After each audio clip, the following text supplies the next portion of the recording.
नमस्कार, न्यूजन competition cricket channel में आपका स्वागत है। देखते हैं उत्तराखंड के 13 जिलों की महत्वपूर्ण खबरें। पाक के मंसूबे फिर किए नाकाम। नई दिल्ली घुसपैठ की नापाक कोशिश विफल, जैश के 7 आतंकवादी हुए ढेर। देहरादून खाद्य एवं स्वास्थ्य सेवाएं दुरुस्त करें अफसर धामी। शिक्षकों के लिए अलग से तबादला नीति होगी लागू।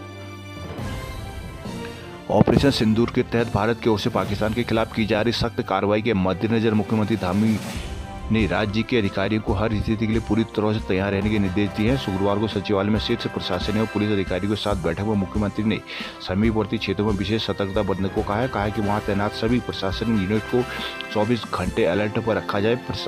मुख्यमंत्री ने स्वास्थ्य सुविधाओं को भी बढ़ाने पर जोर देते हुए कहा कि राज्य के सभी अस्पतालों में पर्याप्त मात्रा में जीवन रक्षक दवाएं, सर्जिकल उपकरण भी और अन्य सभी जरूरी चिकित्सा संसाधन उपलब्ध कराए जाए। उन्होंने स्वास्थ्य विभाग को इसमें प्राथमिकता से कार्रवाई करने को कहा है। खाद्य एवं नागरिक आपूर्ति विभाग को भी निर्देश दिए कि राज्य में सभी खाद्य सामग्री, राशन जैसे पानी के पीने की आपूर्ति में किसी भी प्रकार की समस्या नहीं होनी चाहिए। प्रदेश के प्रत्येक व्यक्ति को सभी सुविधाएं हर वक्त मुहैया कराएं। मुख्यमंत्री जनता को सही समय पर प्रामाणिक जानकारी देने और अफवाहों से बचने के लिए सूचना विभाग को सक्रिय भूमिका निभाने के निर्देश दिए। कहा कि राहत और बचाव दलों को भी तैयार रखा जाए ताकि आवश्यकता पड़ने पर त्वरित कार्रवाई की जा सके। बैठक में इस दौरान मुख्य सचिव आनंद वर्धन, डीजीपी दीपम सेठ, सचिव गृह शैलेश बेगोली, एडीजी एपी अंशुमान मौजूद रहे।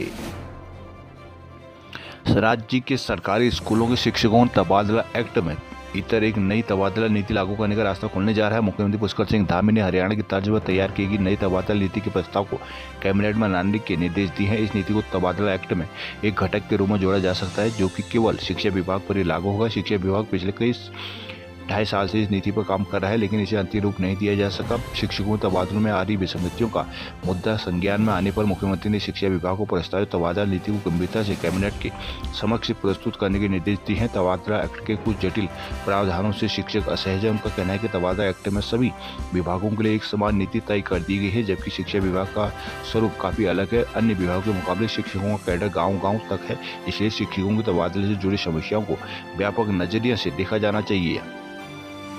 आंगनबाड़ी वर्करों को जल्द मिलेगी नियुक्ति। प्रदेश के ग्रामीण इलाकों में 7,000 से ज्यादा आंगनबाड़ी और सहायिकाओं को 20 मई से नियुक्ति पत्र मिलने जा रहे हैं। विभाग ने ज्यादातर पदों के लिए अंतिम सूची जारी कर दी है। शुक्रवार को आयोजित समीक्षा बैठक में कैबिनेट मंत्री रेखा आर्या ने जल्द से जल्द अंतिम सूची जारी करने के निर्देश दिए हैं। शुक्रवार को विधानसभा स्थित सभागार में आयोजित समीक्षा बैठक में विभागीय मंत्री रेखा आर्या ने आंगनबाड़ी नियुक्ति प्रक्रिया की समीक्षा की। रेखा आर्या ने कहा कि हरिद्वार के अलावा 12 जनपदों की अंतिम सूची तय कर दी गई है और हरिद्वार की अंतिम चयन सूची इस सप्ताह जारी हो जाएगी। उन्होंने अधिकारियों से कहा कि सूची जल्द से जल्द आपत्तियां मंगाई जाएं और उनका निस्तारण तय समय सीमा में किया जाए। मंत्री रेखारी ने मुख्यमंत्री जच्चा बच्चा शुभ जीवन योजना की भी समीक्षा की। इस बैठक में मुख्यमंत्री एकल महिला स्वरोजगार योजना में जरूरी संशोधन कर उसे भी कैबिनेट में जल्द पारित कराने के निर्देश दिए गए हैं। रुद्रप्रयाग ऑपरेशन सिंदूर की सफलता को केदारनाथ में किया गया रुद्राभिषेक। पाकिस्तान के खिलाफ भारतीय सेना द्वारा चलाए गए ऑपरेशन सिंदूर की सफलता और सेना की कामयाबी के लिए केदारनाथ धाम में विशेष पूजा रुद्राभिषेक की गई। पूजा के दौरान बाबा केदार से भारतीय सेना को और शक्ति प्रदान करने की प्रार्थना की गई। इस आयोजन में बीकेटीसी के साथ ही केदार सभा के प्रतिनिधि और पुलिस मौजूद रही। पूजा के बाद बद्री केदार मंदिर समिति के अध्यक्ष हेमंत द्विवेदी ने अपने संदेश में कहा कि ऑपरेशन सिंधु भारतीय सेना के शौर्य का प्रतीक है। कहा कि देश की रक्षा के लिए बीते दिन बद्रीनाथ धाम तथा शुक्रवार को केदारनाथ धाम में विशेष पूजा अर्चना की गई है। उन्होंने कहा कि केदारनाथ धाम सरलता और सुगमता से चल रहा है। इस मौके पर बीकेटीसी मुख्य कार्यधिकारी प्रसाद कुमार थपटियाल केदारनाथ धाम में मौजूद थे। पूजा में शामिल होकर उन्होंने कहा कि हम अपने वीर सैनिकों की कुशलता की कामना करते हैं। ज्योतिर्मठ हेमकुंड साहिब की यात्रा तैयारियां तेज, पैदल मार्ग पर काम अब भी जारी। आगामी 25 मई से शुरू होने जा रही हेमकुंड साहिब की यात्रा की तैयारियां तेज हो गई। पैदल मार्ग में बर्फ हटाने का काम सेना के जवान पिछले 16 दिनों से कर रहे हैं। सेना की 418 इंडिपेंडेंट फील्ड कंपनी के 21 जवान यात्रा मार्ग में पसरे ग्लेशियर और बर्फ को हटाकर पैदल मार्ग बनाने में जुटे हुए हैं। हेमकुंड में अभी भी 4 से 5 फीट तक बर्फ मौजूद है। पिछले 16 दिनों में सेना द्वारा हेमकुंड साहिब गुरुद्वारे के आसपास मौजूद बर्फ को काट कर गलियारे तैयार कर लिया गया है। साथ ही लंगर हॉल और चबूतरे के आसपास से बर्फ हटाकर तीर्थयात्रियों को जाने आने के लिए पूरी तरह से तैयार कर लिया गया है। अटलाकोटी से कुछ आगे हेमकुंड गुरुद्वारे के प्रवेश द्वार तक की खड़ी श्रेणी वाले मार्ग में सेना द्वारा बर्फ हटाई जा चुकी है। साथ ही अटल कोटी ग्लेशियर को काट कर ग्लेशियर के ऊपर ही वैकल्पिक पैदल मार्ग तैयार किया जा चुका है। इमरजेंसी हेलीपैड से आगे 12 बैंड वाली 2 किलोमीटर पैदल चढ़ाई वाले मार्ग के साथ शुरुआती बैंडों से बर्फ पूरी तरह हटा दी गई है। गुरुद्वारा गोविंद घाट के प्रबंधक सेवा सिंह कहते हैं कि हेमकुंड क्षेत्र में लगातार मौसम खराब हो रहा है। रुद्रप्रयाग ट्रायल को घोड़े खच्चर भेजे केदारनाथ। गुप्तकाशी यात्रा मार्ग डाइवर्ट करने पर सेमी के लोग हुए नाराज। सोनप्रयाग में यात्रियों को शटल सेवा से की गई मदद। सतपुली में चाकू से हमला करने के आरोप में 2 महिलाएं की गई गिरफ्तार। सतपुली आंगनबाड़ी केंद्र में महिला पर चाकू से हमला करने व आंगनबाड़ी केंद्र के कागजों को नष्ट करने के आरोप में पुलिस 2 महिलाओं को गिरफ्तार किया गया है। यह मामला राजस्व पुलिस से रेगुलर पुलिस को हस्तांतरित हुआ है। कोतवाल पौड़ी कमलेश सिंह ने बताया कि एक स्थानीय निवासी द्वारा राजस्व चौकी मंडालस्यू 2 तहसील सतपुली में एक शिकायती पत्र दिया था, जिन्होंने शिकायत की थी कि आंगनबाड़ी केंद्र किमोली में पुष्पा देवी और कोयल शर्मा द्वारा मुझ पर चाकू से हमला कर मुझे घायल कर दिया। वो आंगनबाड़ी केंद्र के रजिस्टर भी जला दिए गए, जिस पर राजस्व पुलिस चौकी सतपुली में मुकदमा दर्ज कर जांच शुरू की गई है। बताया जा रहा है कि डीएम के आदेश में मामला रेगुलर पुलिस को स्थानांतरित हुआ है। महिला पर चाकू से हमला करने के आरोप में पुष्पा देवी और कोयल शर्मा को किमोली तल्ली सतपुली से गिरफ्तार कर कोर्ट में पेश करने की कार्रवाई की जा रही है। पुलिस टीम में उप निरीक्षक राकेश चौधरी, महिला मुखी आरकी ज्योति देवराड़ी, आरक्षी देवेंद्र सिंह शामिल रहे हैं। नैनीताल गढ़वाल विश्वविद्यालय के 148 कर्मचारी होंगे नियमित। हरिद्वार हर की पैड़ी पर पहला मिलिट्री फोर्स हुई तैनात। विश्व प्रसिद्ध हर की पैड़ी के आसपास शुक्रवार को आईटीबीपी के डिप्टी कमांडेंट संजीव राजीव ने जवानों की फ्लैग मार्च किया है। इसके साथ ही यहाँ आईटीबीपी, एसएसपी और पुलिस की ओर से सघन तलाशी अभियान चलाया जा रहा है। सुरक्षा की दृष्टि पूरे क्षेत्र में आईटीबीपी और एसएसपी को जवान तैनात कर दिए गए हैं। हड़की पैड़ी क्षेत्र में साल भर गंगा स्नान को आने वाले यात्रियों को भारी भीड़ रहती है। इस बार गर्मियों की यात्रा सीजन के साथ ही चारधाम यात्रा के चलते रोजाना बड़ी संख्या में यात्री गंगा स्नान करने के लिए हड़की पैड़ी पहुंचे। इसके साथ ही पाकिस्तान के साथ युद्ध जैसे हालत को देखते हुए हड़की पैड़ी की सुरक्षा बढ़ाई गई है। शुक्रवार को डिप्टी कमांडर राजीव के नेतृत्व में अपर बाजार और अन्य गंगा घाटों और फ्लैग मार्च निकाला गया है। आईटीबीपी, एसएसबी जवानों के साथ स्थानीय पुलिस भी हड़की पैड़ी समेत विभिन्न गंगा घाटों में सघन चेकिंग अभियान चला रही है। इस दौरान सिटी सीओ शिशुपाल सिंह नेगी भी मौजूद है। इस क्षेत्र से पहले तैनात बीडीएस की टीम ने शुक्रवार को भी संदिग्ध जगहों पर चेकिंग की है। नैनीताल में मुख्य कोषाधिकारी और अकाउंटेंट रिश्वत लेते धरे। विजिलेंस ने भ्रष्टाचार के खिलाफ कड़ी कार्रवाई की है। सतर्कता अधिष्ठान सेक्टर हल्द्वानी की टीम ने शुक्रवार को नैनीताल के मुख्य कोषाधिकारी दिनेश कुमार राणा और उनके कार्यालय के अकाउंटेंट बसंत कुमार जोशी को गिरफ्तार कराने के एवज में 1.2 लाख रुपए की रिश्वत लेते रंगे हाथों दबोच लिया है। दोनों के विरुद्ध भ्रष्टाचार निवारण अधिनियम के तहत मुकदमा दर्ज कर जांच शुरू कर दी है। शिकायतकर्ता नैनीताल न्यायालय में कार्यरत है। इनके 5 अन्य साथियों की एसएसएसीपी वार्षिक वेतन वृद्धि लगनी थी, जिसके लिए नियमानुसार 3 सदस्यीय समिति का गठन किया गया। इस समिति में वरिष्ठ कोषाधिकारी नैनीताल सहित 2 सदस्यों ने अपने हस्ताक्षर कर दिए थे, लेकिन सीटीओ राणा हस्ताक्षर नहीं कर रहे थे। अब शिकायतकर्ता ने इनकी जानकारी ली तो पता चला कि सीटीओ हस्ताक्षर करने को तैयार नहीं है, जिसके कार्यालय में नियुक्त अकाउंटेंट जोशी ने फोन कर शिकायतकर्ता को जानकारी दी कि वह कार्यालय आ जाए। शिकायतकर्ता जब कार्यालय में अकाउंटेंट जोशी से मिले तो उन्होंने उन्हें बताया कि सीटीओ का कहना है कि इन सभी का 5-6 लाख रुपये का एजेंट बन रहा है। ऐसे में वे 6 लोग हैं। सीटीओ प्रत्येक व्यक्ति से 50-50 हज़ार रुपये मांग रहे हैं। शिकायतकर्ता से 1.2 लाख रुपये लेकर हस्ताक्षर करने की बात तय हुई है। शिकायतकर्ता प्रथम दृष्टया सही पाए जाने पर deputy SP vigilance Anil Singh मनाल के निर्देशन में टीम ने इंस्पेक्टर के नेतृत्व में टीम का गठन किया। टीम ने शुक्रवार को मुख्य कोषाधिकारी कार्यालय नैनीताल से दोनों आरोपियों को रिश्वत लेते हुए रंगे हाथों गिरफ्तार कर लिया। टनाको सुखीढांग के पास कार खाई में गिरी, बरेली के युवक की हुई मौत।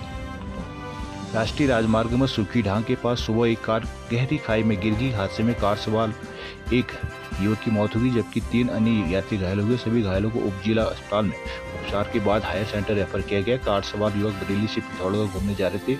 चालक को झपकी आने से दुर्घटना का अंदेशा लगाया जा रहा है। जिला आपदा नियंत्रण कक्ष से मिली जानकारी के अनुसार शुक्रवार सुबह करीब 5:30 बजे कार संख्या यूपी 25 DE 1450 से अनियंत्रित होकर 100 मीटर गहरी खाई में गिर गई। सूचना मिलने पर टनकपुर पुलिस और SDRF टीम मौके पर पहुंची। टीम ने दुर्घटना में घायल 4 लोगों को खाई से निकालकर 108 के जरिए जिला अस्पताल टनकपुर में भर्ती करा दिया है। बागेश्वर प्रदेश के कैबिनेट और जिला प्रभारी मंत्री सौरभ बहुगुणा की अध्यक्षता में हुई बैठक 4 करोड़ से सुधरेगी पेयजल व्यवस्था और 1 करोड़ खेल के लिए। प्रदेश के कैबिनेट और जिला प्रभारी मंत्री सौरभ बहुगुणा की अध्यक्षता में शुक्रवार को विकास भवन बागेश्वर सभागार में आयोजित जिला योजना की बैठक में 2025-26 के लिए जिला नियोजन समिति ने विभाग का कुल 59 करोड़ 62 लाख रुपए का परिव्यय अनुमोदित किया है। इस बैठक में जिलाधिकारी समिति समिति के सदस्य और जिला स्तरीय अधिकारी मौजूद थे। जिला योजना की बैठक में जिला नियोजन समिति द्वारा विभिन्न विभागों के परिव्यय को अंतिम रूप दिया गया। लोक निर्माण विभाग के 1364.56 लाख का अनुमोदन किया गया, जिसके अतिरिक्त जल संस्थान के लिए 4 करोड़, पेयजल निगम के परिव्यय को 95 लाख अनुमोदित किया गया है। शिक्षा क्षेत्र में प्राथमिक शिक्षा के लिए 2.45 लाख रुपए और माध्यमिक शिक्षा के लिए 3.2 लाख रुपए का परिव्यय हुआ है। सिंचाई विभाग के तहत राजकीय सिंचाई के लिए 4.8 लाख रुपए और लघु सिंचाई के लिए 40 लाख रुपए का अनुमोदन मिला है। पशुपालन विभाग के लिए 318.9 लाख रुपए, उद्यान के लिए 2 करोड़ 50 लाख और दुग्ध विकास के लिए 75 लाख रुपए और मत्स्य पालन के लिए 2 करोड़ 20 लाख रुपए का परिव्यय अनुमोदित किया गया है। चिकित्सा स्वास्थ्य के क्षेत्र में एलोपैथिक चिकित्सा के लिए 1 करोड़ 50 लाख रुपए परिव्यय तय हुआ है। अल्मोड़ा और बागेश्वर में कर्मचारियों की छुट्टियां हुई रद्द। भारत और पाकिस्तान के बीच तनाव बढ़ने पर जिला प्रशासन पूरी तौर से सतर्क हो गया। प्रशासन की ओर से सभी विभागों के अधिकारियों और कर्मचारियों को छुट्टी पर रोक लगा दी गई है। जिसके अलावा किसी भी आपात स्थिति से निपटने के लिए प्रशासन तैयारी में लगा हुआ है। भारत और पाकिस्तान के बीच तनाव काफी बढ़ गया है। हालत बेहद संवेदनशील हो गए हैं। ऐसे में संभावित आपदा से निपटने के लिए जिला प्रशासन भी तैयारियों में जुटा हुआ है। डीएम आलोक कुमार पांडे की ओर से स्वास्थ्य, पुलिस और विभाग आदि विभागों के अधिकारियों के लिए दिशा निर्देश जारी किए गए हैं। निर्देश जारी कर आपात स्थिति को छोड़कर अधिकारियों कर्मचारियों की छुट्टी पर रोक लगा दी गई। कहा गया कि कोई भी कर्मचारी बिना अनुमति के कार्यालय नहीं छोड़ सकेंगे। कर्मचारी को 24 घंटे मोबाइल खुला रखना होगा ताकि आपात स्थिति में निपटने में दिक्कत न आए। सभी कर्मचारी कार्यस्थल पर बने रहेंगे। इसके अलावा विभागों के अधिकारियों से आईटीबीपी, एसएसबी के साथ मिलकर समन्वय बैठाकर काम करने को कहा गया है ताकि किसी भी आपात स्थिति से आसानी से निपटा जा सके। द्वाराहाट दूनागिरी के लोग हुए आक्रोशित, प्रशासन झुका।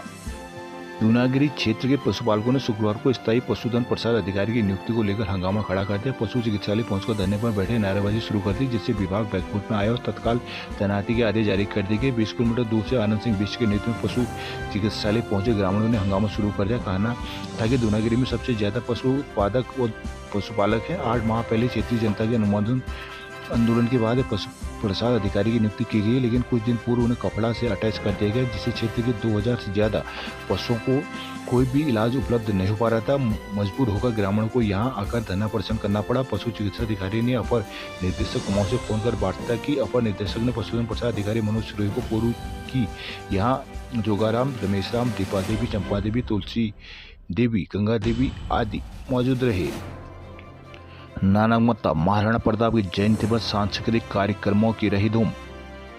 रुद्रपुर अतिक्रमण घटाने गई टीम का व्यापारियों ने किया विरोध। हरिद्वार मनरेगा की धांधली में बीडीओ संघ 2 को दिया नोटिस, मैट हटाया। हरिद्वार जिले में महात्मा गांधी राष्ट्रीय ग्रामीण रोजगार गारंटी योजना में धांधली का शासन ने संज्ञान लिया है। सरकार ने जांच के आदेश देते हुए मुख्य विकास अधिकारी सीडीओ हरिद्वार को जांच अधिकारी नियुक्त किया गया। सीडीओ ने कार्रवाई करते हुए लक्सर विकासखंड में मनरेगा पोर्टल पर श्रमिकों को फर्जी फोटो डालने वाले मैट को तत्काल प्रभाव से हटा दिया गया। संबंधित ग्राम विकास अधिकारी, बीडीओ और रोजगार सेवक को कारण बताओ नोटिस जारी कर साथ ही सभी विकासखंडों में मनरेगा के कार्यों की जांच शुरू कर दी गई है। हिंदुस्तान समाचार ने शुक्रवार के अंक में गर्म कपड़ों वाली फोटो खोल रही मनरेगा की पोल शीर्षक समाचार पत्र प्रकाशित करते हुए धांधली का खुलासा किया था। मई माह में मनरेगा की फोटो को जांच करने में पाया गया कि विकासखंड नारसन, रुड़की, लक्सर, कानपुर और हैदराबाद में योजना में धांधली की जा रही है। खबर का संज्ञान लेते हुए सचिव ग्राम विकास विभाग राधिका झा ने तुरंत मामले में अधिकारियों से जवाब मांगा। उपायुक्त परियोजना ग्राम विकास विभाग की ओर से बताया गया कि मामले में सीडीओ द्वारा जांच हरिद्वार को जांच कराई जा रही है। साथ ही दोषी कर्मियों के खिलाफ कार्रवाई की लिए कहा गया। उधर हिंदुस्तान में प्रकाशित खबर के बाद शुक्रवार को जिले में मनरेगा से जुड़े अधिकारियों कर्मचारियों में हड़कंप मचा हुआ है। सीडीओ आकांक्षा कोंडे ने बताया कि लक्सर की मुंडीखेड़ा कला के मनरेगा मेट मोहम्मद कैफ को हटा दिया गया है।